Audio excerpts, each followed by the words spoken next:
The question is, write the general term in the expansion of x square minus y total raised to the power 6.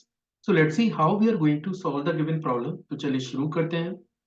तो first of all मैं एक बार basic को share कर देता हूँ कि क्या कॉन्सेप्ट हम लोग इस क्वेश्चन को सॉल्व करने के लिए यूज करने जा रहे हैं.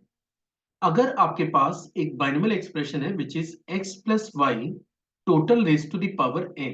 ठीक है, मान के चलो ये आपके पास एक बाइनोमियल एक्सप्रेशन है और इस बाइनोमियल एक्सप्रेशन का इनकेस अगर आपको जनरल टर्म रिक्वायर्ड है जिसको हम लोग t r plus one term भी क्लेम कर रहे हैं, ये बराबर होता है n c r x raise to the power n minus r और y raise to the power r के. पर आप देख सकते हैं कि क्वेश्चन में जो डाटा आपको दे रखा है वो आपका इस एक्सप्रेशन से राइट नाउ तो मैच नहीं कर रहा है. अगर मैं उस डाटा को नोट करूं तो आप देख सकते हैं कि आपके पास डाटा है x square minus y and total raise to the power 6. और क्वेश्चन में पूछा गया है कि आप गिवन एक्सप्रेशन के जनरल टर्म को फाइंड आउट करिए. तो अगर मैं गिवन एक्सप्रेशन के जनरल टर्म को निकालूं which is your t r plus one, ये बराबर होगा 6 सी आर एक्स स्क्वायर, क्योंकि अब आपको एक्स की प्लेस पे आप देख सकते हैं कि यहाँ वेरिएबल एक्स है तो आपने यहाँ पे एक्स यूज किया हुआ है, लेकिन आपके पास क्वेश्चन में जो वेरिएबल है वो एक्स स्क्वायर है. तो ये बनेगा x square total raise to the power 6 minus r और minus y raise to the power r k. In case अगर मैं इसको और फर्दर सिंप्लीफाई करूं तो ये बनता है 6 C r, this is 6 C r x raise to the power 12 minus 2 r, 12 minus 2 r minus one raise to the power r और y raise to the power r k.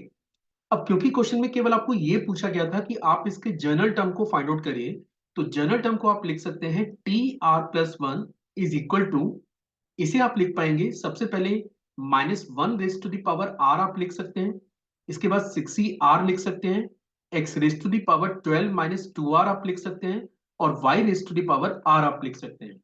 अब देखिए general term से फायदा क्या होता है. General term से फायदा ये होगा कि इनकेस अगर आपको डायरेक्टली ये पूछा जाए कि आप इस एक्सप्रेशन का फोर्थवा टर्म निकालिए, तो बस आपको ये करना है कि इस पूरे एक्सप्रेशन में आर की जगह आप डायरेक्टली 3 सबमिट कर दीजिए. बी केयरफुल कि अगर आपको फोर्थवा टर्म निकालना है तो आपने आर की जगह 3 सबमिट किया है. ये कॉन्सेप्ट आपका ठीक रहना चाहिए. ऐसा नहीं होता है कि अगर आपको फोर्थवा टर्म रिक्वायर्ड है तो आप डायरेक्टली आर की जगह 4 डालेंगे. आपको देखना है कि आर की कौन सी वैल्यू मैं यहाँ पे प्लेस करूं जिससे ये फोर्थ टर्म में कन्वर्ट हो जाए. तो फॉर एग्जाम्पल अगर आपको इस एक्सप्रेशन का फोर्थवा टर्म निकालना है तो ये बराबर होगा minus one raise to the power three 6 c 3 x raise to the power 12 minus 6 और y रेज टू दावर 3 के. या फिर आप चाहें तो और सिंप्लीफाई करें, इसे माइनस वन लिख सकते हैं, ये 6 सी 3 बनेगा, x की पावर 6 लिख सकते हैं और y रेज टू दावर 3 लिख सकते हैं. And that is actually the fourth term for the given expansion. लेकिन क्वेश्चन में केवल आपको ये पूछा गया है कि आप इसके जनरल टर्म को क्लेम करिए. तो finally this is the general term for the given problem.